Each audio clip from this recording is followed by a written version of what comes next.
Jadi di video ini gue lagi mau ngebahas pengalaman gue bersama jam yang sering gue pakai, yaitu Seiko Tuna Insolar SNL 547P1.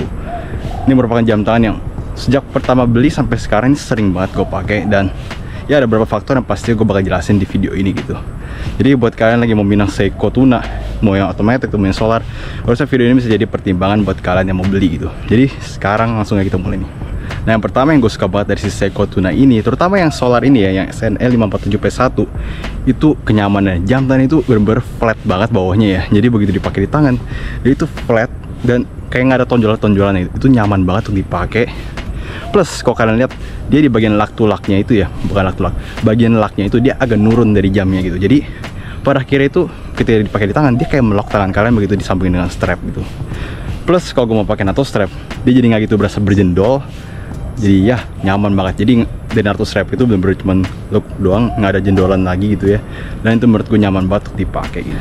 Nah, khususnya untuk yang solar ini, pastinya dia kan komponennya lebih sedikit daripada jam tangan otomatis ya.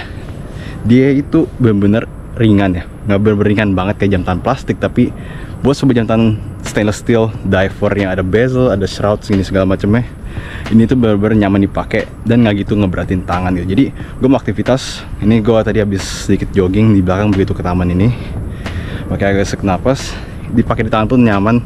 Dan ya kalian tinggal mungkin ratin lebih dikit kalau buat lari, apalagi pas keringat, biar dia nggak terlalu licin gitu. Nah, hal berikutnya yang gue suka dari jam tangan ini adalah pastinya desain ya. Desain dari Seiko Tuna itu menurut gue bener-bener eye catching banget ya, dan ikonik gitu loh. Orang kalau lihat jam tangan biasa ya, dia bisa mikir-mikir, oh ini mungkin jam tangan ini, jam tangan ini. Tapi kalau lihat ada shroud gitu ya, orang tahu itu Seiko Tuna gitu ya. Atau mungkin agak mirip, bisa dibilang Seiko Monster gitu ya. Banyak orang keliru sih antara keduanya gitu. Pokoknya shroudnya itu menurut gue ikonik banget. Gue kalau lihat dari jauh, lihat ada orang pakai Seiko Tuna, gue tahu ini Seiko Tuna karena dari shroudnya gitu. Bentuknya itu ikonik banget ya. Katanya jadi lebih gede diameternya, padahal lak-laknya pendek gitu. Itu yang menurut gue ikonik dari Seiko Tuna gitu. Nah, kalau gue pakai Seiko Tuna itu seperti kayak nunjukin kalau gue ini bener-bener hobi jam tangan gitu. Gue suka jam tangan, nggak cuma sekedar untuk pakai gitu.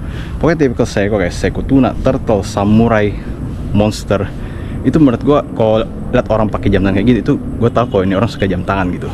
Tapi misalnya kalau orang pakai jam tangan yang agak basic, misalnya kayak Seiko 5 yang basic itu, dress watch gitu ya, gue bisa pikir antara dia emang suka jam tangan atau enggak dia cuma sekedar pakai jam tangan. Jadi bisa antara keduanya gitu. Tapi kalau ada yang pakai Tuna, ada yang pakai Samurai, itu kan ada model ikonik dari Seiko ya, gue tahu kalau dia suka jam tangan gitu. Nggak selalu sih, tapi umumnya begitu. Nah, khususnya untuk jam tangan ini yang gue pakai, gue suka banget dia bezel action itu bener-bener smooth banget. Hampir kalau kata orang biasanya butterly smooth gitu ya, bener-bener lembut banget kliknya itu ya.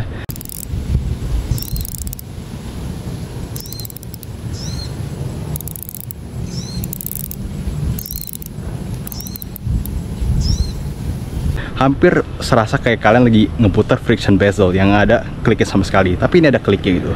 Jadi dia mulus tapi ada kliknya. Dan kadang gue emang apa ya, kalau pakai jam tangan diver gue suka main-mainin bezelnya, fidgeting gitu ya, puter-puter. Nah, kalau pakai untuk jam tangan ini suaranya nggak gitu keras, jadi kalau gue di kelas atau ngapain gitu ya, mau gue putar sebanyak apapun nggak gitu ngeganggu orang. Kecuali kalau misalnya pakai diver lain ya, misalnya kayak Orient gue tuh, kalau diputar tik tik tik tik tik itu kenceng banget kretekannya, makanya orang bisa nengok itu suara apa gitu. Nah, hal terakhir dan ini cukup penting adalah jam tangan ini menurut gue akurat banget. Jadi gue kalau setting jam tangan ya, itu gue set dari jam dunia. Begitu dia angkanya 0 detiknya, gue langsung klik dia di pas jarumnya itu di 12 ya gitu. Jadi klik dan dia per sekonnya ntar ngikutin ini. Dan sejauh ini menurut gue cukup akurat ya, hampir sama kayak di handphone gue yang pastinya ke-track dari world time segala macam ya, hampir sama gitu. Lagi-lagi ini kan solar, pasti super akurat gitu, super akurat, nggak ribet, nggak perlu ganti-ganti baterai ya. Pokoknya sejauh ini pakai Seiko Tuna yang solar ini bener-bener menurut gue pleasing banget dan simple gitu sih, kok gue rasa ya, simple, fungsional, dan modelnya keren juga gitu. Jadi itu aja pengalaman gue bersama si Seiko Tuna yang ini serinya apa tadi gue lupa, SNL 547P1. Menurut gue ini adalah jam tangan yang bener-bener, kalau setelah gue beli ya, ini bener-bener jam tangan yang fungsional, stylenya keren, dan ya Seiko Tuna gitu loh, itu bener-bener kayak ikonik banget gitu. Jadi ketika gue pakai pun ya, gue liatin terus gitu jam tangan ini, bener-bener jam tangan yang gue suka gitu. Dan ya jadi itu aja video gue untuk kali ini, kita bertemu lagi di video yang lain ini.